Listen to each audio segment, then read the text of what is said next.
Part 3, Chapter 8, Retrospective.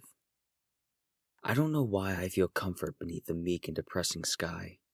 Something about the way such a vast canvas of commanding layers robbed me of my awareness every time a distant rumble announced itself. It shaved away the tense wall of doubt I was building around my heart and made me understand truly how insignificant I was. A blip. A tiny speck in this verse that couldn't make an impact on anything outside of my own little world. But that doesn't mean that what I've done and what I will do doesn't matter. Inspired by the crashing rain and opaque rays shining through the wavering clouds, I can say that my life has had meaning, despite the lies I torment myself with. The contradictions. It's so easy to go back and forth to suit any current narrative. The storm that has raged not only in my life, but my mind as well, is finally leading to something. From behind, a voice called my name.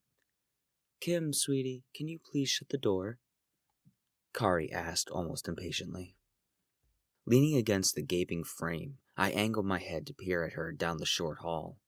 The brisk air wormed its way between my legs and over my shoulders, invading the house for the past few minutes while I indulged in reverie. I held my tongue, not wanting to disconnect from this explorative state, and instead took a step into the hall. On the hangers to my right, I retrieved an old red scarf from my home and wrapped it loosely around my neck. Then I slid on my shoes, grabbed a small umbrella, and retreated to the open frame where I exited to the sprawling world and closed the door behind me. Raising the umbrella over my head, I popped the chute and moved partly down the red brick path. A cold, steady rain continued to pour, slapping the thin black fabric with relentless determination. Such a consistent tapping birthed a cathartic rhythm that revitalized a hopefulness in me. Interacting with the rain, as opposed to concealing myself within those walls, was therapy to me. I spun the handle, in turn twirling the fabric sheet and disrupting the expected pattern of notes. I created a new melody, able to be altered at my will. A ponderous stare. "Alice," I said out loud. Her buzz rose, like my beckoning voice turned a dial, but she didn't say anything back, just lingered there. "I'm sorry for getting upset at you," I muttered with tight lungs. The pitch of her static abruptly changed to a low burn, then her voice broke through. "An apology. This is unexpected." She sounded tired.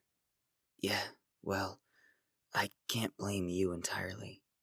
Some unconscious part of me allowed you in, so..." My words were stiff. "I apologize as well," she said through pinched lips. "I should have known it wasn't really you. I couldn't help myself." I smiled. "Thanks.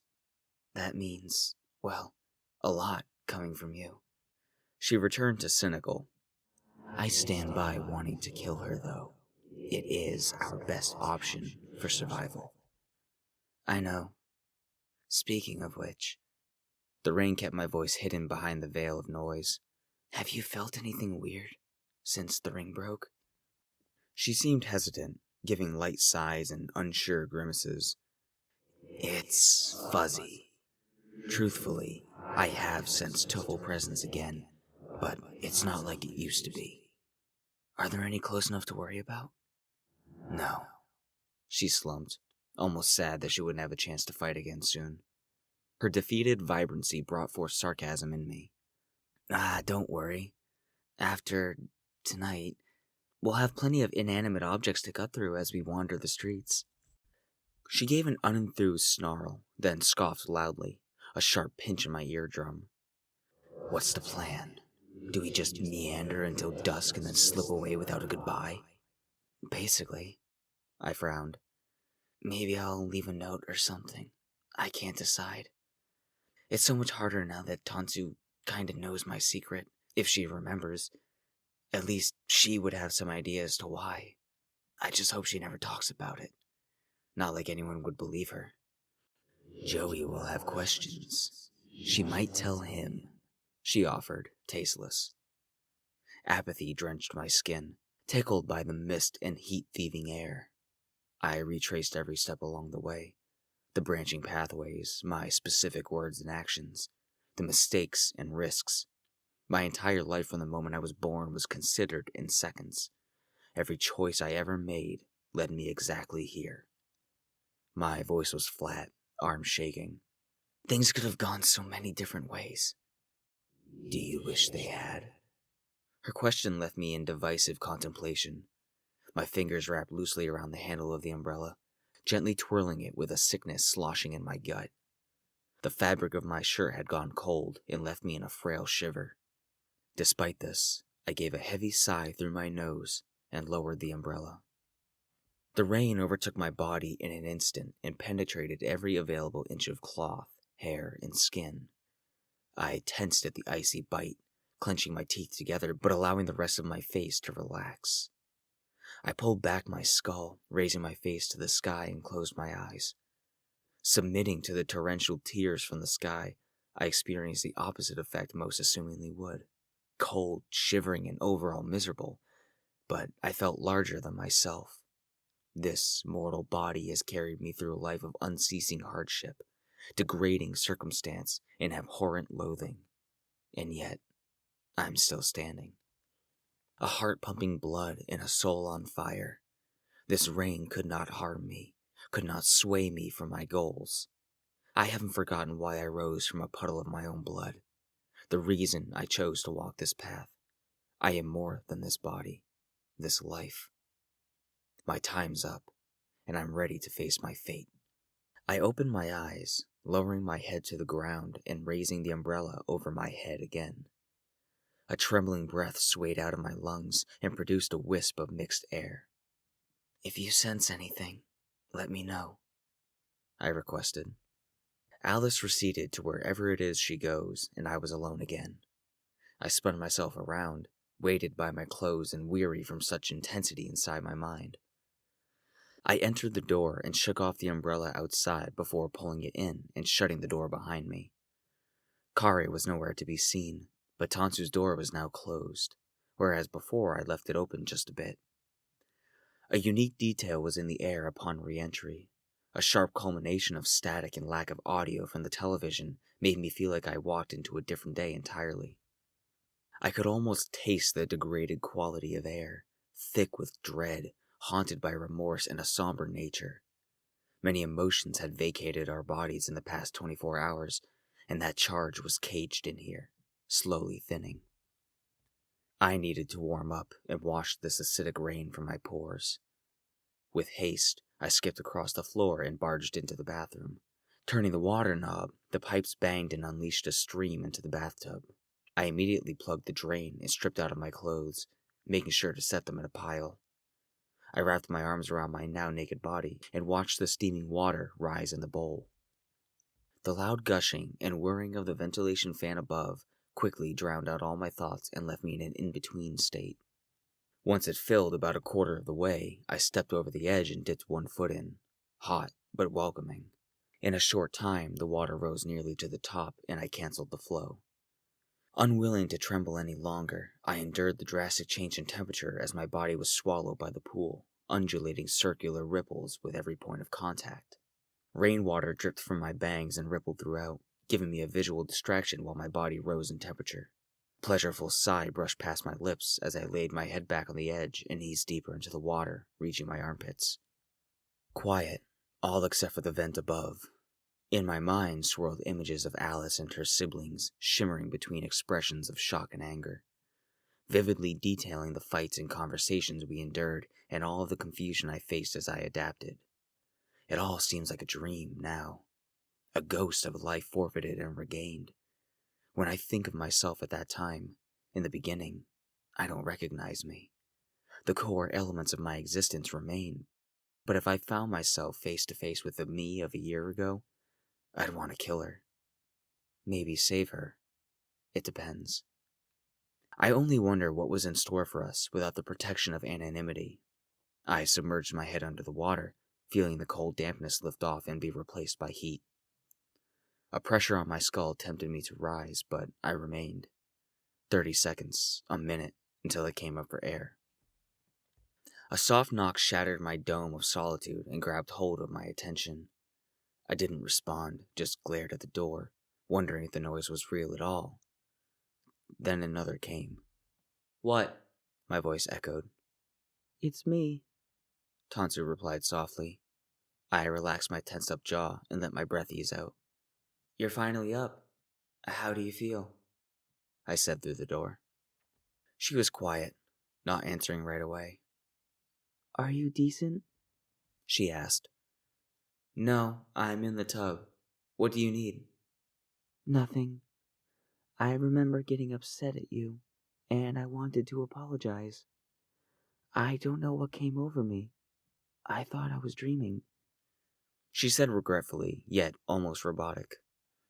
"I didn't take it to heart," I stated. "Are you sure?" she asked. "Yeah, but hey, if you want to make it up to me, maybe we can go for a little rain walk," I smirked, raising myself from the waterline a little. "That sounds nice." Her voice was frail. "Cool. Let me finish up in here." "Take your time," she whispered. She didn't make a sound, but I felt her presence move away from the door. I sighed, a headache forming. Looking down at my hand, I examined the dented, pruned skin. My fist bound, and I licked dribbling water from my lips. I relaxed my muscles and allowed the nothingness to enter my brain. A daydream crept up on me, a mix of memory and fantasy where neither could be truly distinguished. Jumbled, raw, nonsensical, I discarded the images and focused on the walls, sink, and my own body, reminded that this body would be in her hands by the end. I unplugged the tub and allowed the water to drain freely. Closing my eyes, I immersed myself in the soothing sensation of the water slowly gliding down my skin as it filtered into the pipes. When it had emptied, I climbed out and dried off quickly, starting from my head and working in descending order until I reached my feet. Keeping the towel bound to my torso, I shut off the light and exited the bathroom, lowering my head and darting into the bedroom to get dressed. I came out wearing a fairly standard attire, jeans and a red short sleeve. My hair was somewhat flat, but it would grow lively in time. From the bedroom door, I could see Tansu standing in the hall to my left, stopped nearby her mom's door and holding something in her hand. She seemed keenly focused on this, and from here, I could almost certainly tell what it was. A picture frame. I moved closer and whispered, "Hey." "Hey." "What's up?" I asked. "Nothing. Just nothing." She set the frame down on the console table and then moved some loose hair to the side. I've spent many nights observing that particular photo, trying to piece together the mystery I never asked about. Now that I knew, I approached delicately. "Your mom told me how close you two were," I said kindly, cautious. Her empty eyes locked onto the reflective glass. Her face was unchanged, but I could see the fierce contemplation going on within her skull. "I don't know why I never told you. It's stupid," she said flatly. "No, it's not." Her eyes were glassy. "You were so open when we first met. I should have given you the same treatment." "Don't be silly. I was immature and kinda just wanted attention. Plus, I can't help that I'm a little too honest, right?" I nudged her delicately. The tiniest smirk formed a dimple on her cheek. "Do you want to talk about it?" I asked. She slowly turned around and faced me, eyes saddened but composed. "I'm okay. I just sometimes forget to keep moving when I look at it." My legs wobbled slightly, then I raised both arms and gave her a comforting smile. She smirked back and embraced my offer for a hug. I bit the inside of my cheek. "If you ever want to tell me anything, get it out of your system. I'd love to hear about him," I offered, full well knowing that opportunity would never come. "Someday," she smiled and we separated. Lingering awkwardly in the hall, I was suddenly aware of the lack of another presence. I raised my head sharply, slightly tilting my head and listening to the vague noises beyond us. "Hey, did your mom leave?" She nodded. "Just after I spoke to you through the door." "Oh?" She was neck-deep in laundry. Where would she go? Tansu yawned. The supermarket. She ran out of detergent, and I think she mentioned replacing a few bulbs throughout the house. I see. A dull throb pushed out from under my ribcage. Worry. I narrowed my breathing, telling myself she's fine. Are you feeling up for that walk right now? We could knock it out before she gets back, and after that, we could try to get Joey here again for some card games. She gave a last look at the picture, then dragged her feet towards the center of the room. Positioned to glance through the dining room windows, we both assessed the lifting rain, and she contemplated silently. I picked up on her funk right away, lethargic, distant, gray. No doubt she was influenced by Alice's energy last night. She faced me, eyes shaded by the ceiling light but forcing a smile. We can go now, I suppose. Maybe a little cold and momentum will wipe away this grossness. All right. We have 2 umbrellas, right? All right. We have 2 umbrellas, right? I only saw one by the door. Nope, just the only one. She opened her eyes a bit, clearly trying to pep up. Let's just leave it, she suggested in a pitched voice. I don't want to get soaked again if it really crashes down. She started for the door. Well, I don't want to carry it the whole way if it doesn't rain harder. I kept up with her. Then I'll carry it. Come on, it'll be fine.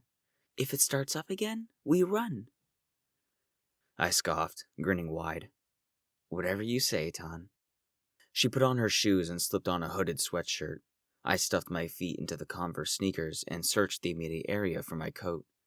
She stepped out of the house while I turned and leaned, only to realize most of my warm clothes were snatched by Kari during her laundry frenzy, which left me with one and only option, Joey's leather jacket. Both arms shot through the sleeves, and I felt secure. A big smile softened after a second, and I joined her outside, locking the door behind me. The moment I set foot under the sky again, my eyes shot up and my mouth went dry. A foreboding weight was carried by the wind. The thunder continued to roll as the sun peeked out from behind a mass of lighter-toned clouds. The air, I started. What was that? Tansu asked, stopping halfway down the brick path and facing me. It's especially heavy. She gave me a weird look. My eyes lowered, and I spoke in my head. Keep your feelers out. Anything out of the ordinary, let me know. Her comforting buzz reassured me of her presence, then we started moving. I followed Tansu close, keeping one step behind while scanning each side of the road. My hands would normally be wrist-deep in both pockets of my pants or jacket, but I kept them dangling at my sides, ready. Each neighboring house was quiet and distant, all cars in their driveways and most windows dark. We left the driveway and turned right, heading in the only way out of this community.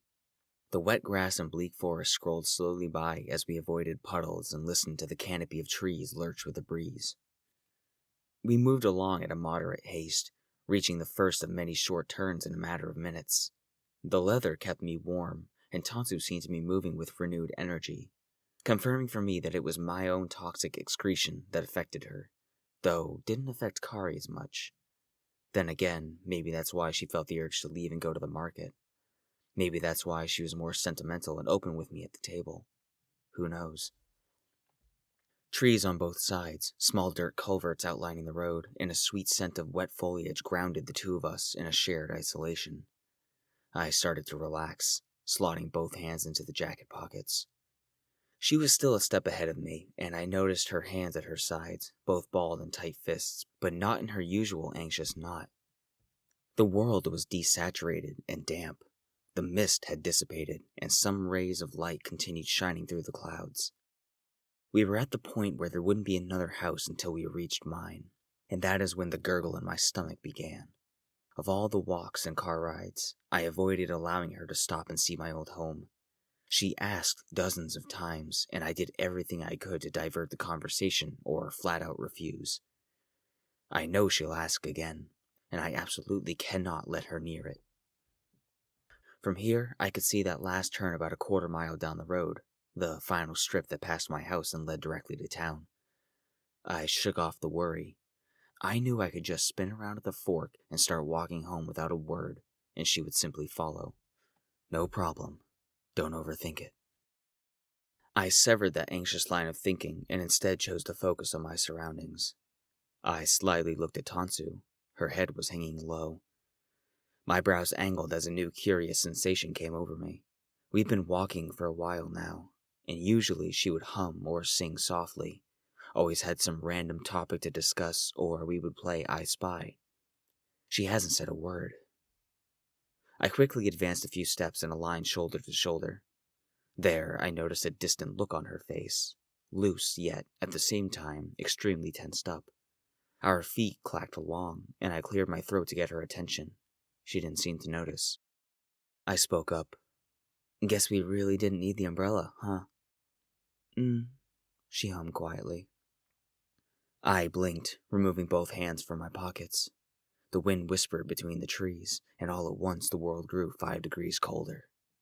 I sighed through my nose. Tan, you good? Her heels dragged, and her hair swayed with lumbering steps. A little nod did nothing to convince. The air seemed sharper and more volatile somehow. My stomach hurts, she groaned with airy breaths. Let's turn around then. I don't want you keeling over out here, I joked. She shifted saliva in her mouth and kept moving forward. Nervous, I kept her in my direct peripheral and moved at her pace. We finally reached the fork in the road. To our left was my road, and straight ahead was another that transitioned to dirt and ended very abruptly. A place I'd visited before, but always felt like I'd get in trouble for doing so. An old gravel dump for construction projects, abandoned some time ago. The deforested path was blocked off by a low car gate and hadn't been touched in years. The stench of rust and sodden earth left a bitter taste on my tongue. I decided to take the turn down the main road, and she followed. Just a little further, and I'd turn us around to head back. We made it 10 feet, and another harsh wind hit us. I shivered. Ooh, that was a chilly one. I wish I had a hat, I said, flicking up the collar of my jacket. She didn't look at me. Instead, she reached back and lifted her hood over her head. Jerk. No response. Another few feet and her footsteps slowed. 6 more steps and she gradually fell behind. I took in a deep breath and stopped, swinging around abruptly to face her with wide, cautious eyes. Tan, you're acting strange. What's wrong? She came to an immediate halt, and all at once, her energy shifted. With clenched fists and an angry, sickened expression, she locked eyes and scoffed at me, then began walking back the way we came. I tracked her shape in disbelief. As my heart rate spiked, I followed at a quickened pace. She arrived at the fork again, and instead of turning right to go home, she went left, stomping across the dirt and mud and climbing over the gate. I planted my feet with stout breaths and watched her hobble down the overgrown trail into the woods. Alice's pressure rose, but she remained quiet. All at once my body exploded in a prickly expanse, and urgency infected my movements. I hopped over the rail and jogged to catch up, calling out to her. Tan! She cut through the overhanging branches and kicked through snagging brush. I kept pace, only a short gap between us. It wasn't long before we entered the large clearing that once housed piles upon piles of material, a huge grassy space surrounded by trees. She stopped at the mouth of the clearing and quickly turned to face me, fists curled and shoulders tense. I felt slanted. I didn't recognize her for a second. I tried to maintain my posture. What's gotten into you? If you wanted to explore, you could have just said something, I said with a light tone. The underside of her eyes were glaringly dark. An evil huff rose from her chest with every breath. My lungs started to rapidly shiver as anxiety grew, but I tried my best to smile. You know, my dad used to come here and steal dirt for our driveway during winter. He never got caught. The back of my neck suddenly went stiff, and an electrical surge coursed through my veins. What the hell is this? Her aura. It's not right, Alice hissed. I whispered out loud. Something's very wrong. Tell me you sense something. She shared my worry. I don't know. Nothing sticks out to me. There's mist everywhere, little flurries of black vapor pluming off of her. I've never seen that before. Nervous, mind racing, I curled my wrist and cracked it once or twice. Tansu? Talk to me. I dropped the smile. Her stance stood out the most to me. Feet spread apart for better balance, arms raised out from the body, head lowered with eyes concentrated and straight as a board's shoulders. Combative, prepared. Can you even hear me? Let's head back now, all right? Her nose twitched before she hunched down and bared her teeth like a mad dog. Then, just as I feared, she rushed me. We had space between us, but she moved fast. I had to act quickly. I ripped my jacket off, widened my own feet, and threw it at her face. It landed perfectly and covered her head. For just a moment, she was blinded by the leather and gave me the opening I needed. I ran forward and grappled her, bringing her to the ground and unintentionally slamming her hard. She let out a loud grunt when we hit the dirt and flailed her arms to grab hold of me or the jacket. I held her down, trying to keep control without hurting her. Her voice deepened, exasperated and wry. Kimberly, take your hands off me, she snarled. Kimberly, I repeated in confusion. Snap out of it! What are you doing? Right then, a palpable, cold aura crackled from her skin and tickled my own. The shadowed underline of her eyes, accompanied by her twitching and words, painted a very clear picture. Something is controlling her.